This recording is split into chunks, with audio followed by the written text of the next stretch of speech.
ነገሮች ከብደዋል። እስራኤል ወሳኞቹን የኢራን ባለስልጣናት ገድያለሁ ብላለች። በቀድሞ አያቶላ አሊ ኻሜኒ የተሾሙት የኢራን የቀውስ ጊዜ መሪ ተብለው ሲነገርላቸው የቆዩት አሊ ላሪጃኒ በእስራኤል ጥቃት መገደላቸው ተሰምቷል። እስራኤል ላሪጃኒን ብቻ አይደለም የባሲጅ ሚሊሻ አዛዡን ጎላም ሬዛ ሱሌማኒንም ገድያለሁ ብላለች። አሊ ላሪጃኒ ሞቱ ከመባላቸው በፊት የተሰራጨውና የእጅ ጽሑፋቸው የሚነበብበት ማስታወሻም ብዙዎችን እያነጋገረ ይገኛል። እስራኤል በበረሃ ጭምር ፈጽመዋለች የተባለው ጥቃት ማነጋገሩን አላቆመም። በጊዜያዊ መጠለያ ውስጥ የነበሩ ወታደራዊ አዛዦች ስለመገደላቸውም ተሰምቷል። ጉዳዩን እንመለከተዋለን። ኢራን ደግሞ እስራኤል አሉኝ የምትላቸውን የድሮን ማምረቻዎች መምታት ጀምሬያለሁ ብላለች። የራፋኤል ኩባንያ ድሮን ማምረቻዎችንና የሳይበር ቴክኖሎጂ ማዕከላትን እያወደምኩ ነው ብላለች ቴህራን።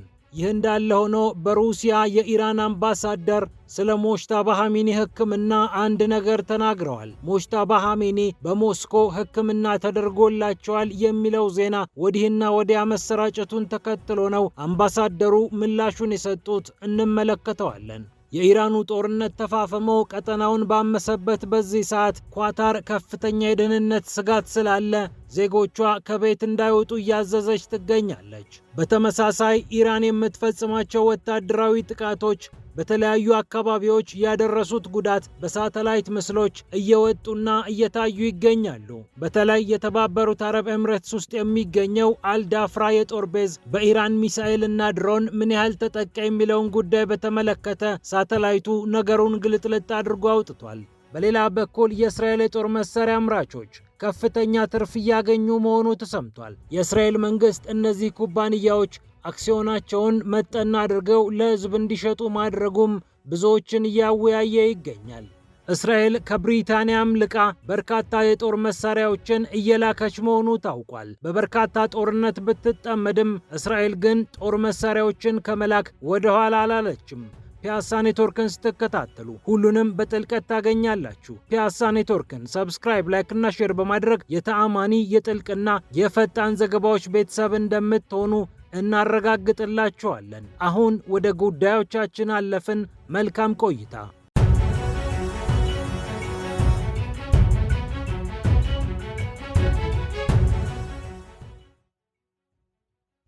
ነገሮች ከብደዋል። እስራኤል ወሳኞቹን ባለስልጣናት ገድያለሁ ብላለች። ኢራን አሉኝ የምትላቸውን ባለስልጣናት ገድያለሁ ያለችው እስራኤል የትኞቹ ባለስልጣናት እንደተገደሉም በዝርዝር ይፋ አድርጋለች። አንደኛው ስም አሊ ላሪጃኒ ናቸው። ላሪጃኒ የኢራን የቀውስ ጊዜ መሪ ተብለው ሲነገርላቸው ቆይቷል።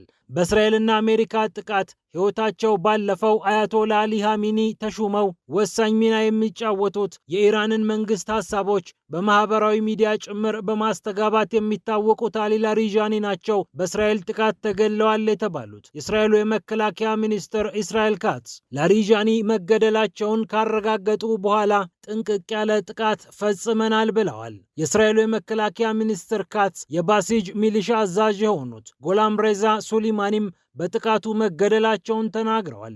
አሊ ላሪጃኒ የኢራን መርከበኞች መሞታቸውን ተከትሎ በእጅ ጽሑፋቸው ተጽፎ የተሰራጨው ማስታወሻ እያነጋገረ ባለበት ሰዓት ነው እስራኤል ይህንን ዜና ያሰማችው።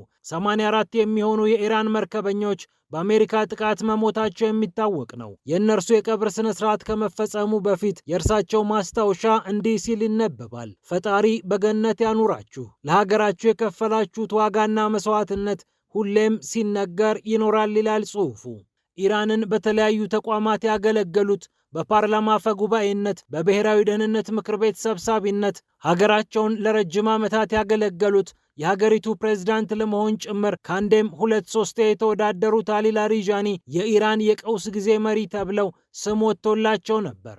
እርሳቸው ተገደሉ ያለችው እስራኤል የአገዛዙ መሪዎች እየተመቱ የአገዛዙ አቅምም እየተዳከመ መጥቷል ስትል አውጃለች። ጦራችን የሚያገኘውን ወሳኝ መረጃ መሰረት አድርጎ የተለያዩ ስትራቴጂያዊ መሰረተ ልማቶችን ከመምታት ባሻገር እንዲህ አይነት መሪዎችንም እየደመሰሰ ይገኛል ሲል የእስራኤል መግለጫ ያነሳል።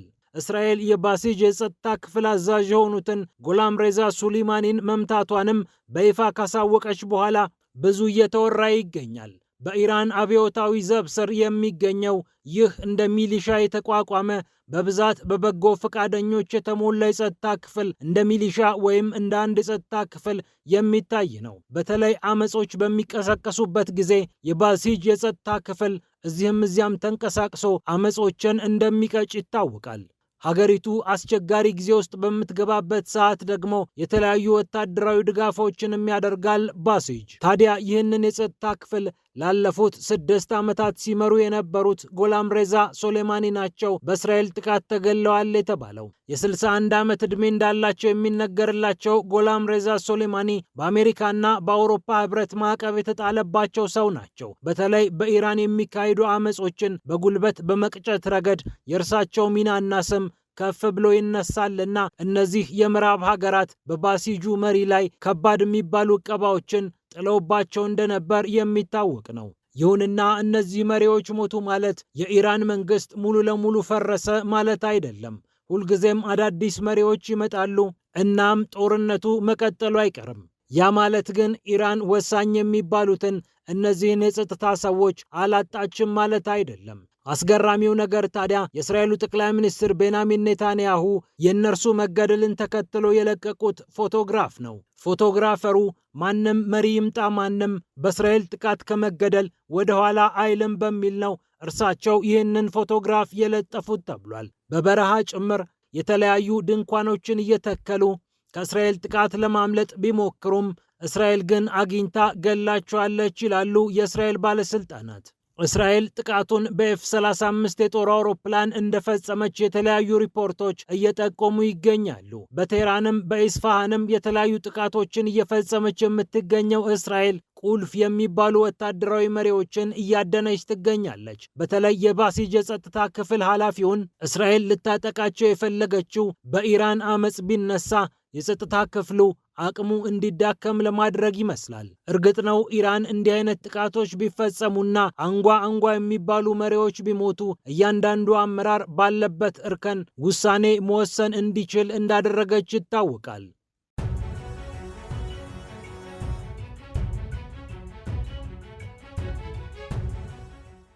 ይህ እንዳለ ሆኖ ኢራን ምላሽ ሰጥታለች። ሞጅታባ ኻሜኒ አሟቸው ወደ ሞስኮ ሄደው ታክመዋል ወይም እየታከሙ ይገኛሉ የሚሉ ዘገባዎች እዚህም እዚያም በተሰሙበት ሰዓት ነው ኢራን ምላሽ የሰጠችው። ካዚም ጃላሊ ይባላሉ በሞስኮ የኢራን አምባሳደር። ከጋዜጠኞች ተጠይቀው ጉዳዩ ውሸት ነው በማለት ጠቅለል ያለ ምላሽ ሰጥተዋል። እንደ ታስ የዜና አውታር የ56 ዓመቱ ሞጅታባ ኻሜኒ በሞስኮ ሕክምና እየወሰዱ ነው የሚለውን ዘገባ እኒህ ከፍተኛ ባለስልጣን አጣጥለውታል። ዘገባዎቹ በፕሬዝዳንት ቭላዲሚር ፑቲን ግብዣ ሞጅታባ ኻሜኒ ወደ ሞስኮ ሄደው እየታከሙ ይገኛሉ ብለው ነበር። ሞጅታባ ኻሜኒ አባታቸውን በገደለ ጥቃት እንደቆሰሉ ሲነገር እንደቆየም ይታወቃል። በሌላ በኩል ኢራን የእስራኤል የሳይበር ማዕከላትን እና የድሮን ማምረቻዎችን መትቻለሁ ብላለች። የተለያዩ የሳይበር ቴክኖሎጂ ማዕከሎችን እንዲሁም የጦር መሳሪያ ማምረቻ ስፍራዎችን ነው ኢራን መታው ያለችው። በተለይ የእስራኤል ፖሊሶች የሚጠቀሙባቸውን የተለያዩ ድሮኖችንና የሳይበር ማዕከላትን መትቻለሁ እያለች ትገኛለች። ተመተዋል ተብለው በኢራን ከተነገረላቸው ማዕከላት መካከል የራፋኤል ወታደራዊ ኮምፕሌክስ አንደኛው ሲሆን የተለያዩ ድሮን ምርቶችን ይህ ኩባንያ እንደሚያመርት ይታወቃል። እንዲሁም የሳተላይት ምስሎች ኢራን የፈጸመቻቸውን ጥቃቶች እያስመለከቱ ይገኛሉ። በተባበሩት አረብ ኤምሬትስ የሚገኘው የአልዳፍራ የጦር ቤዝ በኢራን መመታቱን ተከትሎ የሳተላይት ምስሉ ምን ያህል ጉዳት እንደደረሰበት አመላክቷል። ሶር አትላስ የተባለው የሳተላይት ኩባንያ እነዚህን ምስሎች ካተመ በኋላ በርካቶች ስለ ጥቃቱ እየተነጋገሩ ይገኛሉ። በጦር ቤዙ የሚገኘው የአየር መከላከያ ስርዓት ምን ያህል ጥቃቱን መቋቋም እንዳቃተውም አንዳንዶች እየተናገሩ ይገኛሉ። ከአቡዳቢ 32 ኪሎ ሜትር በስተደቡብ ርቀት ላይ የሚገኘው አልዳፍራ የጦር ቤዝ የአሜሪካ ወታደራዊ ስለላ የሚካሄድበት፣ የድሮን ዘመቻዎች የሚስተባበሩበት፣ የአየር መከላከያ ስርዓቶች የተለያዩ መረጃዎችን የሚመገቡበት ነው። ኤፍ-35ን ጨምሮ የተለያዩ የጦር ጀቶችም ይንቀሳቀሱበታል። ምዕራብ እስያን ያካልላል የተባለው ወታደራዊ መረጃ ከሚገኝባቸው መንገዶች አንዱ የአልዳፍራ የጦር ቤዝ ይገኝበታል። እናም በጦር ቤዙ ላይ ጉዳት ደርሶ ነው የሳተላይት ምስሉ ያሳየው። ይህ እንዳለ ሆኖ ኳታር ከፍተኛ የደህንነት ስጋት ላይ ስላለን ዜጎች ሆይ ተጠንቀቁ ብላለች። ያለችበትን የደህንነት ሁኔታ ከፍተኛ ስጋት ያለበት በሚል ነው ሀገረ ኳታር ያወጀችው። ዜጎች በቤታቸው ወይም ደህንነታቸው በተጠበቁ ስፍራዎች ለጊዜው እንዲጠለሉም ኳታር ይፋዊ ጥሪ አቅርባለች ሲል አልጀዚራ ዘግቧል።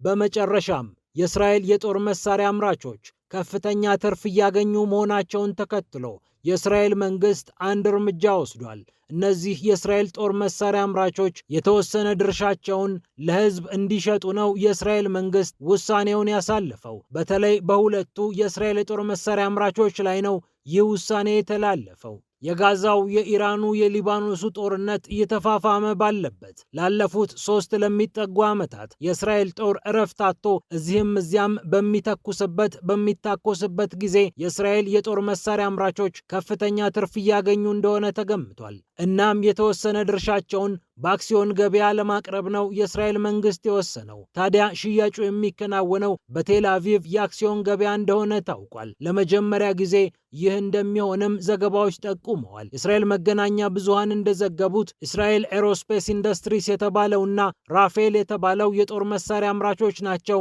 ለህዝብ አክሲዮናቸውን እንዲያቀርቡ የተደረገው። የእስራኤል መንግስት ኩባንያዎችን የሚቆጣጠረው ተቆጣጣሪ ተቋም GCA ይሉታል ነገሩን ፈትሾ እስከ 30 በመቶ የሚሆነው የኩባንያዎቹ ድርሻ ለህዝብ እንዲወጣ አድርጓል። ታዲያ ለግለሰቦች ሳይሆን ለተቋማት ሽያጩ እንደሚከናወን ነው የታወቀው። እስራኤል ኤሮስፔስ ኢንዱስትሪስ የተባለው ኩባንያ በአየር መከላከያ ስርዓቶች ላይ ትኩረት አድርጎ የሚሰራ ነው። አሮ3 የተባለውን የመከላከያ ስርዓት ከድሮኖች፣ ከሳተላይቶች፣ ከራዳሮች እና ከሌሎችም ዘመናዊ መሳሪያዎች ጋር አዳምሮ ያመርታል።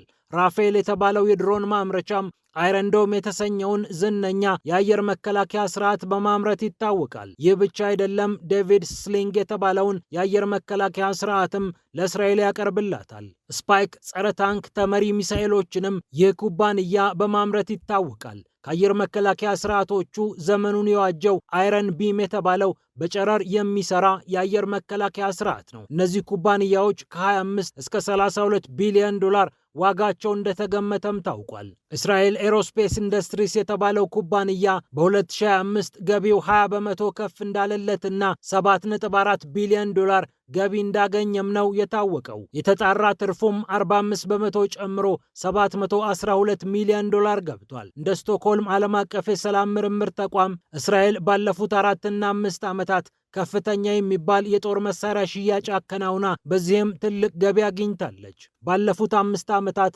የእስራኤል ጦር መሳሪያ ኩባንያዎች የሸጡት በ4.4 በመቶ እንደጨመረም ነው የታወቀው። እስራኤል ይህንን ተከትሎ ብሪታንያን ልቃ 7ኛ የጦር መሳሪያ ኤክስፖርተር እንደሆነችም ሲነገር ቆይቷል። ለዓለም በርካታ መሳሪያዎችን የምትሸጠው አሜሪካ ስትሆን 42 በመቶ የሚሆነው የጦር መሳሪያ ምርት የሚሸጠው ከዚች ትልቅ ሀገር ነው። ፈረንሳይ 9.8 በመቶ፣ ሩሲያ 6.8 በመቶ የዓለምን የመሳሪያ ገበያ ይዘዋል። ጀርመን 5.7 በመቶ፣ ቻይና 5.6፣ ጣሊያን 5.1፣ እስራኤል ደግሞ 4.4 በመቶ ድርሻቸውን ተከፋፍለዋል። እንዲህ አይነት ቀውሶች በመጡ ቁጥር ሀገራት በፍርሃት የጦር መሳሪያ ስለሚታጠቁ የጦር መሳሪያ አምራቾች ከፍተኛ ትርፍ ማግኘታቸው የሚጠበቅና የተለመደ ነው። ፒያሳ ኔትወርክን ስትከታተሉ ስለቆያችሁ ክብረት ይስጥልን ብለናል። ፒያሳ ኔትወርክን ሰብስክራይብ፣ ላይክ እና ሼር በማድረግ የፈጣን የተአማኒና የጥልቅ ዘገባዎች ቤተሰብ እንደምትሆኑ እናረጋግጥላችኋለን። አስተያየቶቻችሁን በአስተያየት መስጫ ሳጥን ውስጥ እንድታሰፍሩልንም በትህትና እንጠይቃለን። ይህ ቪዲዮ ለሌሎች እንዲደርሱ እንድታደርጉም በመጠየቅ ሰላም ለዓለማችን ብለን ተሰናብተናል።